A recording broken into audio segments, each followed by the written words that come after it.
उन्होंने बुलडोजर तक की बात की कि बुलडोजर चलाएंगे, ये करेंगे, वो करेंगे। वो डराने की बातें कर रहे थे। मैं सतपाल सत्ती जी को ये बोलना चाहता हूं कि डराएं तो बिल्कुल ना, क्योंकि हम कांग्रेसी है, हम किसी से डरते नहीं है। सच की बात करते रहे हैं, कभी डरे नहीं है, कभी माफी नहीं मांगी उन्होंने। जैसे भाजपा के नेताओं ने माफी मांगी है अंग्रेजों से, ना हम माफी मांगते हैं। हम जो बात कहते हैं सत्य के ऊपर कहते हैं। उन लोगों के साथ नंगल भेजा गया, नंगल जाकर उनसे 1 से 60,000 रुपया लिया गया और गाड़ी से अदला बदली करते हुए 1.5 लाख रुपया और लिया गया उनसे, और पैसों का लेन देन हुआ, उसका वीडियो हमारे पास।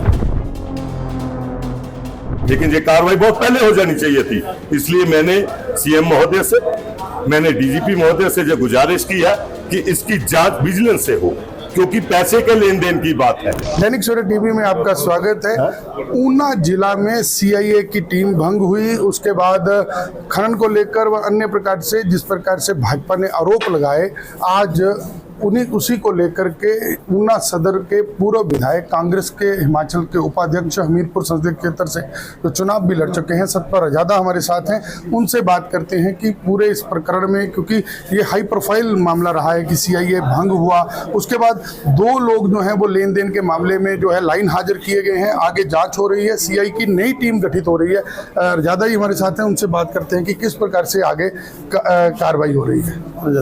धन्यवाद दैनिक सवेरा का भी। आप सबका, मैंने अभी प्रेस कॉन्फ्रेंस की, आप नहीं पहुंच पाए उसमें, इसलिए आप दोबारा इंटरव्यू कर रहे हैं।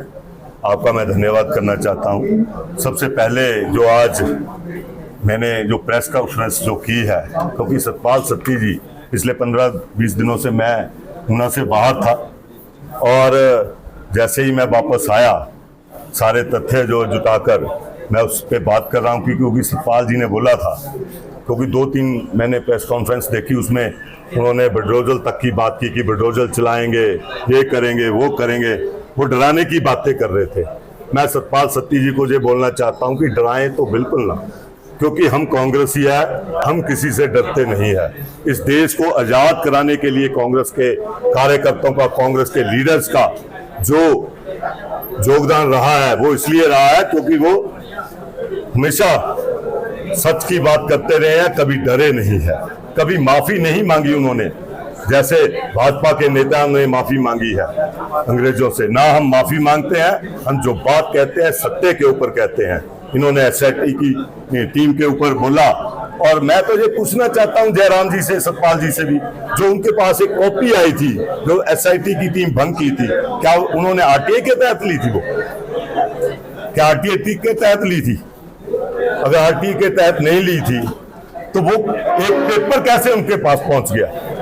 जो एक पुलिस का पेपर है वो उनके पास कैसे पहुंच गया? मैं उनसे ये पूछना चाहता हूं। और उसके साथ साथ मैं ये कहना चाहता हूं कि एसआईटी की जो टीम भंग की है, मैं आज आपको वो वीडियो भी प्रोवाइड कराऊंगा कि कैसे एक 14 लोगों के ऊपर जो कार्रवाई की, उनको बिठाया गया था, और तकरीबन 3 बजे से वो कार्रवाई चली हुई, शाम के 7 बजे तक कार्रवाई चल रही है। उसमें से 2 अक्यूज जो थे उनको बाहर किया गया, पहले उनको भेजा गया जो एसआईटी टीम में उस दिन नहीं गए थे, उन लोगों के साथ नंगल भेजा गया, नंगल जाकर उनसे 1 से 60,000 रुपया लिया गया और गाड़ी से अदला बदली करते हुए 1.5 लाख रुपया और लिया गया उनसे, और पैसों का लेन देन हुआ, उसका वीडियो हमारे पास, विजुअल जो है वो हमारे पास उपलब्ध है। हमने मेहनत से नंगल में जाकर जहां जहां उन लोगों ने बताया, हमने वहां से विजुअल इकट्ठे किए, हमने वो विजुअल जो है विजिलेंस को भेजे, और एसपी महोदय ने उसके ऊपर अभी फौरी कार्रवाई करते हुए जो अभी कार्रवाई हुई है। लेकिन ये कार्रवाई बहुत पहले हो जानी चाहिए थी। इसलिए मैंने सीएम महोदय से, मैंने डीजीपी महोदय से जो गुजारिश की है कि इसकी जांच विजिलेंस से हो, क्योंकि पैसे के लेन देन की बात है, इसमें करप्शन की बात है। तो और वो जो पेपर है वो किसके द्वारा जयराम जी को मिला? पुलिस की कार्रवाई की जो कापी है वो कैसे कैसे बाहर पहुंचती है, कौन कौन वो लोग हैं, उनके ऊपर कार्रवाई होनी चाहिए। ये विजिलेंस का मैटर है और विजिलेंस को ये इंक्वायरी देनी चाहिए। अगर विजिलेंस को नहीं तो इससे भी ऊपर के लेवल की शिमले से कार्रवाई हो। हम बिल्कुल सच्चाई के ऊपर आना चाहते हैं। अब जे मैं पूछना चाहता हूं सतपाल सत्ती जी से, उनके साले का साला आगे, यानी जोरू का भाई तो कहते हैं ना कि सारी खुदाई एक तरफ, जोरू का भाई एक तरफ। अब जोरू के भाई को बचाने के लिए आप मुख्यमंत्री को कोसेंगे, आप मुख्यमंत्री से सवाल करेंगे कि आपके जोरू का भाई अगर वहां पे पैसे लेने गुराही करने गया हुआ है और वो एसआईटी की टीम है, तो एसआईटी की टीम क्यों नहीं भंग होगी? और ये मेरे पास फिलहाल, मैं वीडियो भी भेज दूंगा आपको, ये आप देखिए कि 6/14/25 सैटरडे 5:34 पे जो दोनों व्यक्ति निंगल में क्या कर रहे थे, और उसके बाद ये उनकी विजुअल है और वीडियोज भी मैं दे दूंगा जिसमें ये गाड़ियों में अदला बदली करते हुए कैसे कैसे वहां पहुंचे, वो सारा इंक्वायरी का विषय है। और इसके साथ साथ मैं बोलना चाहता हूं, बड़ी बड़ी बातें करते हैं आप, खनन पे बातें करते हैं आप, सरकारी उस पे करते हो। आपके ये भारतीय जनता युवा मोर्चा के कर्मठ कार्यकर्ता जो है शुभम सैनी जी, उनके पिताजी जो है वो दीनानाथ सैनी जी आज भी अंदर है। किस कारण अंदर है? देह व्यापार के कारण अंदर है। देह व्यापार का काम करते हैं ये लोग और हमें शिक्षा देते हैं ये लोग, देह व्यापार के में जुड़े हुए लोग। और इनके जो खनन में अभी पीछे चक्कर लगा रहे थे ये सोआ में, उनके साथ जो लोग गए हुए थे उनमें से एक व्यक्ति जो संधोगढ़ का भी था, और उसके 8 ट्रैक्टर जब्त हुए पड़े हैं।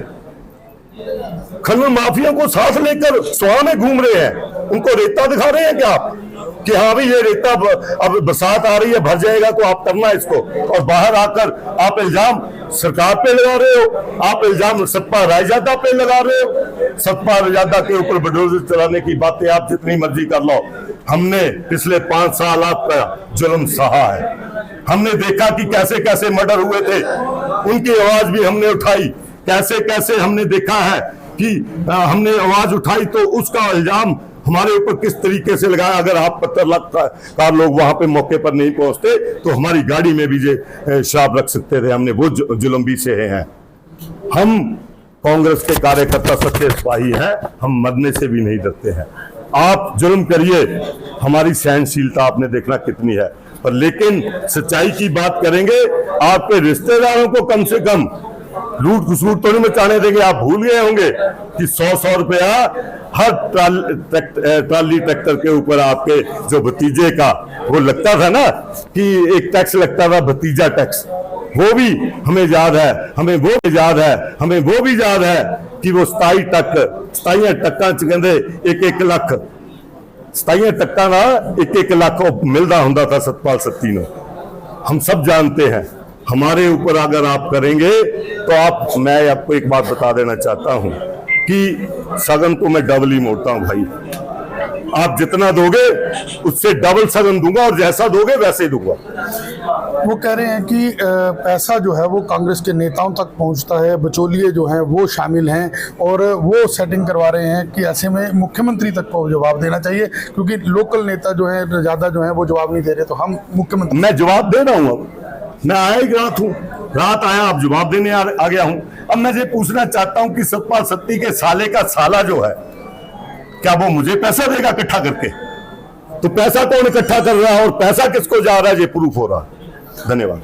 तो ये थे हमारे साथ ऊना सदर के पूर्व विधायक सतपाल रायजादा, कांग्रेस के नेता, जिन्होंने कहा कि मैं बाहर था और जिस प्रकार से भाजपा ने आरोप लगाए उनके मैं जो जवाब है वो दे रहा हूं। उन्होंने कहा कि एसआई टीम में ऐसे लोग थे जिन्होंने पैसा लिया, जिसके विजुअल हैं, उसके बाद कार्रवाई हुई है, कार्रवाई हालांकि लेट हुई है। उन्होंने ये भी मांग की है कि पूरे मामले में विजिलेंस जांच करे, इससे ऊपर भी कोई जांच हो सकती है तो वो जांच करे। उन्होंने कहा कि हम जिस भाषा में कहेंगे उस भाषा में जवाब देंगे और हमारे पास सारे तथ्य हैं जो हमारे पास हैं, उनका जवाब जो है वो दिया जाएगा। दैनिक सवेरा टीवी के लिए ऊना से अपने सहयोगी सतविंदर लठ व लखवीर लक्की के साथ ऊना से राजीव भनोट।